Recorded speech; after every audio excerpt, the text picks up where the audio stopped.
Video दोस्तों RBSE 10th class maths के chapter 3 बहुपद पॉलिनोमियल्स का पार्ट 3.5 है, जिसमें दोस्तों हम सीखेंगे विविध कर यानी कि डिस्क्रिमिनेट और मूलों की प्रकृति के बारे में। तो इस वीडियो में दोस्तों जो पार्ट 3.5 के क्वेश्चन है उसका मैं आपको मेथड बताऊंगा। यहाँ पर दो प्रकार के क्वेश्चन है, जिसमें दोस्तों एक है विविध कर यानी कि डिस्क्रिमिनेट से संबंधित क्वेश्चन पर दोस्तों हमें समीकरण में कोई वास्तविक संख्या दी जाएगी और चर संख्या दी जाएगी और वहाँ से उस वास्तविक संख्या का मान ज्ञात करना होगा। अब दूसरे टाइप के जो क्वेश्चन है वो है दोस्तों मूलों की प्रकृति की। दोस्तों जो चर के मान आते हैं समीकरण में उनकी प्रकृति क्या है, वो वास्तविक है या वास्तविक नहीं है, उसके बारे में हम सीखेंगे। इससे पहले दोस्तों हमने इसके 4 पार्ट और अपलोड किए हैं और हमने वैदिक मैथमेटिक्स वास्तविक संख्याएं के चैप्टर को क्लियर किया है। तो अगर वो वीडियो आप देखना चाहते हैं तो डिस्क्रिप्शन में उसका लिंक दिया गया है, वहाँ से वो वीडियो भी आप देख सकते हैं। तो चलिए वीडियो को शुरू करते हैं। यहाँ पर हम समझते हैं विविध कर और मूलों की प्रकृति को।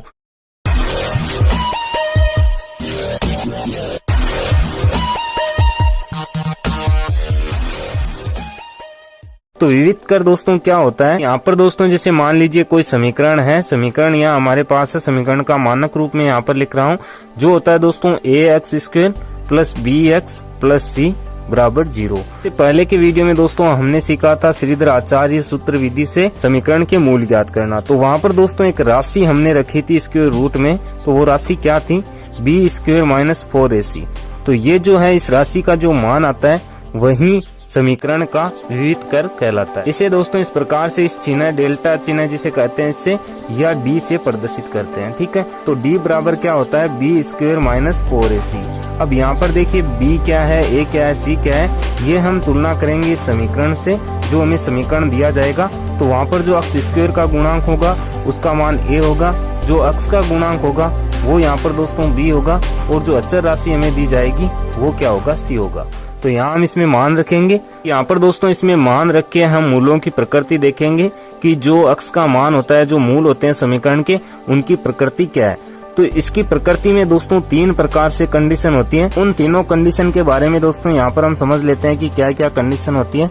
सबसे पहली जो कंडीशन है वो क्या है कि जो यह विविध कर है, जो डिस्क्रिमिनेट है, इसका मान अगर 0 से बड़ा है। जैसे यहाँ पर देखिए d बराबर हम b² माइनस 4ac लिखते हैं और इसमें जब हम इस समीकरण से मान लगाएंगे, जो भी समीकरण हमें दिया जाएगा, इसका मान अगर 0 से बड़ा आता है, ठीक है। तो जो दोस्तों समीकरण के मूल होंगे वो क्या होंगे, वास्तविक होंगे। तो समीकरण के मूल है जो क्या होंगे, वास्तविक होंगे और अलग अलग होंगे, यानी कि 2 मान अलग अलग निकल के आएंगे। यहाँ पर हमें मान पूछा जाए तो वहाँ पर हम क्या करेंगे, आचार्य सूत्र विधि से उनका हल भी निकालेंगे।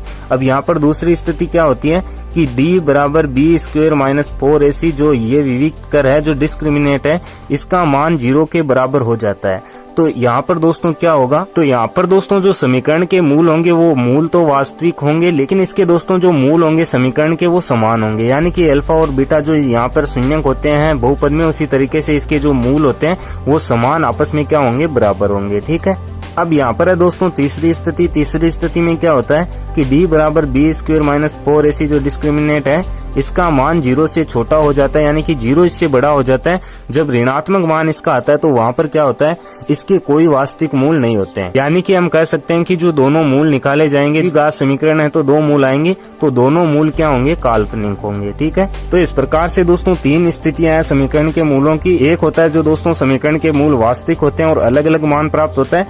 दूसरी स्थिति में जब 0 के बराबर होता है डिस्क्रिमिनेट, वहाँ पर क्या होता है, मूलों की प्रकृति वास्तविक होती है, समान होते हैं, बराबर होते हैं। और यहाँ पर जब 0 बड़ा होता है इसके मान से, तो दोनों के मूल काल्पनिक होते हैं। तो चलिए अब हम यहाँ पर तीनों स्थितियों के एक एक क्वेश्चन लेते हैं और इसे हम अच्छे से समझ लेते हैं। इसके बाद में दोस्तों यहाँ पर एक मेथड का क्वेश्चन और है, जहाँ पर हमें के कोई वास्तविक संख्या दी जाएगी समीकरण के साथ में और उसका हमें मान ज्ञात करना होगा, और इनमें से किसी एक प्रकृति का मूल हमें दिया जाएगा कि या तो समीकरण के मूल वास्तविक हैं और अलग अलग हैं, या वास्तविक है या बराबर है। तो हम क्या करेंगे, b² माइनस 4ac को 0 के बराबर रखेंगे। अधिकतर दोस्तों हमें क्वेश्चन इसी से पूछे जाएंगे कि वास्तविक मूल है और बराबर है।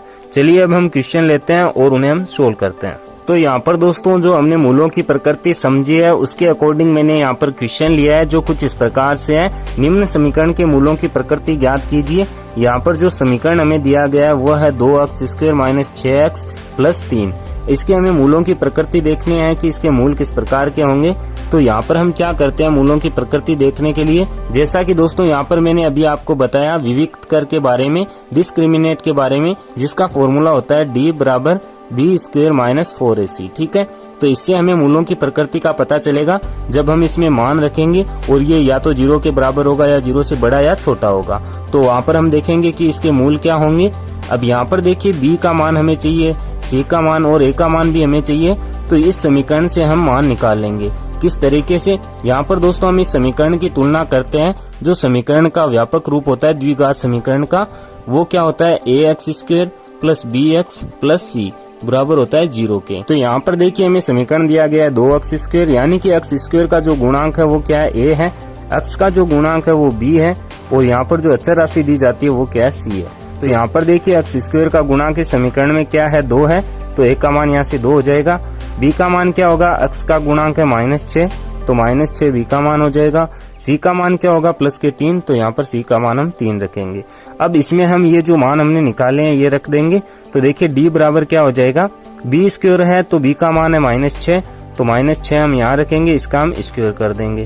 -4 गुणा a गुणा c है, यहाँ पर कोई चिन्ह नहीं है, मतलब गुणा के चिन्ह है। तो a यहाँ पर क्या है 2 है तो 2 रख देते हैं, c यहाँ पर है दोस्तों 3 तो 3 रख देते हैं। अब यहाँ पर देखिए इसका मान क्या आएगा, इसे हम सोल्व करेंगे। माइनस का गुणा माइनस से होगा प्लस हो जाएगा, 6 का स्क्वायर होता है 36, तो यहाँ पर हम 36 रखेंगे। -4 का गुणा 2 से 8, 8 का गुणा 3 से कितना हो जाएगा 24। अब यहाँ पर दोस्तों 36 में से हम 24 घटाएंगे तो यहाँ पर बचेंगे 12, तो 12 यहाँ पर d का मान आया है। d बराबर है यहाँ पर दोस्तों 12, जो क्या है 0 से बड़ा है। तो जब दोस्तों 0 से इसका मान बड़ा आ जाता है विविक्त कर का, तो यहाँ पर क्या होता है, तो जो इसके मूल होंगे समीकरण के, मूल क्या होते हैं वास्तविक होते हैं और दोस्तों अलग अलग होते हैं, यानी कि मूलों का जो मान आएगा वो अलग अलग आएगा। तो ये दोस्तों इसकी प्रकृति है। तो इस तरीके से दोस्तों हम मूलों की प्रकृति देखते हैं। तो ये पहले प्रकार की कंडीशन है जहाँ पर क्या होता है डी, यानी कि जो यहाँ पर विविक्त कर है, जो डिस्क्रिमिनेट है, उसका मान 0 से बड़ा होता है। यहाँ पर दोस्तों दूसरी स्थिति के लिए हम कोई एग्जाम्पल लेते हैं और उससे हम दूसरी स्थिति को समझते हैं। जैसे यहाँ पर मान लीजिए कोई हमारे पास एग्जाम्पल है 2x square minus 3x plus 5 बराबर है 0 के।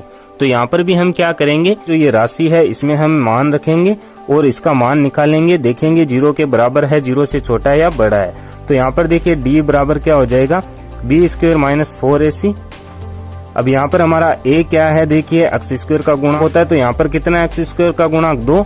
यहाँ पर देखिए b का मान क्या हो जाएगा, x का गुणांक जो यहाँ पर है -3 और c क्या हो जाएगा 5। ठीक है, अब इसमें हम मान रख देते हैं। d बराबर क्या हो जाएगा, b है -3 तो -3 का वर्ग -4 गुणा a का मान है 2 गुणा c का मान है 5। ये इसे हल कर लेते हैं तो d बराबर क्या आएगा, 3 का वर्ग 9 हो जाएगा, माइनस माइनस प्लस हो जाएगा, -4 दूनी 8, 8 का 5 से गुणा कितना हो जाएगा 40। अब यहाँ पर देखिए क्या हो रहा है कि माइनस की संख्या ज्यादा है प्लस की कम है। तो यहाँ पर देखिए माइनस के 40 में से प्लस के 9 घटाएंगे, कितने बचेंगे, माइनस के 31। अब यहाँ पर दोस्तों हमें ध्यान रखना है कि जो माइनस का मान होता है वो 0 से छोटा होता है। तो जब 0 से छोटा मान हो तो उस समीकरण का कोई वास्तविक मूल नहीं होता है। तो यहाँ हम लिखेंगे इस समीकरण का कोई वास्तविक मूल नहीं है। तो इस प्रकार से दोस्तों जब 0 से छोटा होता है डिस्क्रिमिनेट का मान, तो वहाँ पर समीकरण का कोई वास्तविक मूल नहीं होता है। चलिए तीसरी स्थिति इसकी हम देखते हैं। यहाँ पर दोस्तों तीसरी स्थिति में हम कोई एग्जाम्पल यहाँ पर लेते हैं, कोई समीकरण लेते हैं। जैसे x square minus 4x plus 4 बराबर है 0 के। तो यहाँ पर भी हम क्या करेंगे, इसकी मूल की प्रकृति देखने के लिए d बराबर b स्क्वायर माइनस 4ac जो यहाँ पर राशि है इसमें हम मान रखेंगे। a, b और c यहाँ से हम निकाल लेते हैं। a देखिए क्या होगा, x स्क्वायर का कोई गुणांक नहीं है तो इसका मान 1 होगा। b यहाँ पर क्या होगा, x का गुणांक जो है -4, c यहाँ पर क्या हो जाएगा 4। ठीक है, चलिए इसमें मान रखते हैं। तो b का मान है -4, -4 का यहाँ पर हम स्क्वायर कर देंगे। -4 गुणा a हमारे पास 1 है, c हमारे पास 4 है। चलिए इसे सोल्व करते हैं। d बराबर क्या आएगा, माइनस का माइनस से गुणा प्लस हो जाएगा, 4 का स्क्वायर 16 हो जाएगा, -4 का गुणा 1 से 4 आएगा, 4 का गुणा 4 से 16 हो जाएगा। तो यहाँ पर 16 में से 16 घटाएंगे, 0 बचेगा। तो यहाँ पर दोस्तों हम देख सकते हैं जो डिस्क्रिमिनेट का मान आ रहा है वो 0 के बराबर आ रहा है। तो जब 0 के बराबर इसका मान आता है इस राशि का b स्क्वायर माइनस 4ac का, तो वहाँ पर क्या होता है, मूल है जो वास्तविक होते हैं और बराबर यानी कि समान होते हैं।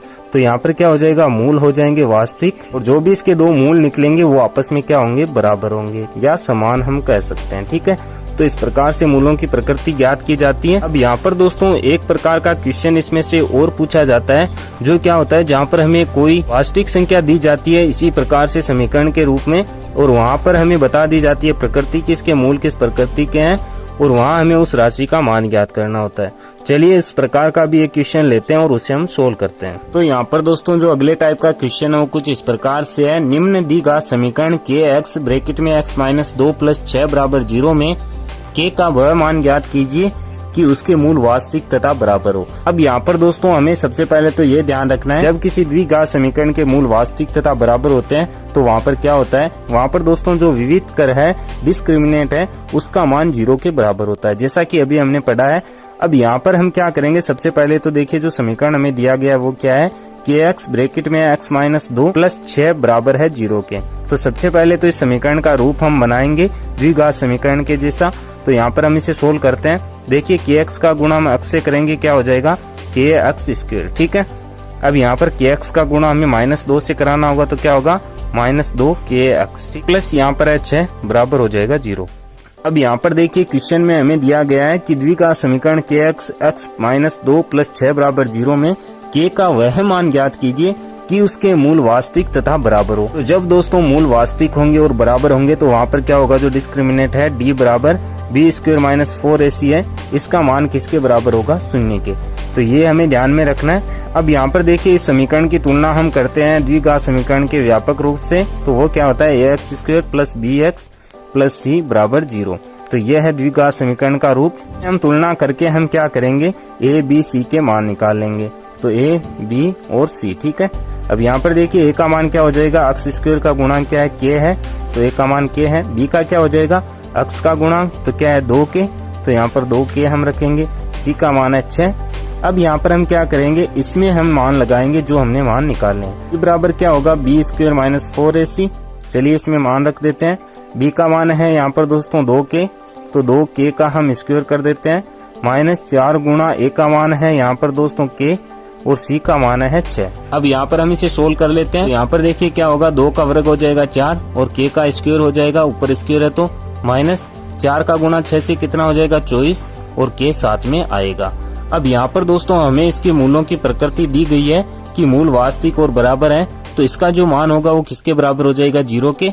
तो इसके बराबर मान ये आया है, तो इस मान को हम 0 के बराबर रखेंगे। यहाँ पर देखिए ये जो हमारे पास पद है इसमें क्या कॉमन आ रहा है, यहाँ पर देखिए 4 है, k है, यहाँ पर 24 है, k है, तो दोनों में 4 का और k का भाग जा रहा है, तो 4k यहाँ से हम कॉमन ले लेंगे। तो 4k स्क्वायर में देखिए 4k का भाग कितनी बार जाएगा, केवल k यहाँ पर बचेगा, क्योंकि 4 से 4 कटेगा, k की 1 घात k की 2 घात से कट जाएगी, -4 का भाग 24 में जाएगा 6 बार। ठीक है, k से k कटेगा तो केवल 6 रहेगा, बराबर हो जाएगा 0 के। अब यहाँ पर देखिए मैं आगे लिख देता हूँ इसे। अब यहाँ पर हम क्या करेंगे, देखिए k - 6 जो है इसके साथ गुणा हो रहा है 4k, तो इसे हम क्या करेंगे, 0 के बटे में भेज देंगे। तो यहाँ पर 0 में 4k का भाग लगेगा, 0 ही आएगा, तो k - 6 बराबर क्या हो जाएगा, 0। तो यहाँ से हम k का मान निकाल सकते हैं। k बराबर क्या हो जाएगा, 6 को हम पक्षांतरण करेंगे, इधर माइनस का उधर प्लस का हो जाएगा, तो k का यहाँ से मान आएगा दोस्तों 6। तो इस प्रकार से दोस्तों अगर हमें कोई वास्तविक संख्या समीकरण में दी जाती है और वहाँ पर समीकरण के मूल की प्रकृति हमें दी जाती है, तो इस प्रकार से हम उस वास्तविक संख्या का मान निकाल सकते हैं। तो इस प्रकार से 2 मेथड के इसमें क्वेश्चन पूछे जाते हैं, जिसमें दोस्तों एक मेथड ये है और दूसरा है मूलों की प्रकृति ज्ञात करना, जहाँ पर हमें अलग अलग समीकरण देके मूलों की प्रकृति पूछी जाती है। उम्मीद करता हूँ ये वीडियो आपको पसंद आया होगा। अगर वीडियो पसंद आए तो वीडियो को लाइक और शेयर जरूर करना, और ऐसे ही वीडियो देखने के लिए आप इस चैनल को सब्सक्राइब कर सकते हैं। सब्सक्राइब करने के बाद में बेल के आइकन को जरूर प्रेस करें, ताकि आगे आने वाले वीडियो के नोटिफिकेशन आपको मिलते रहें।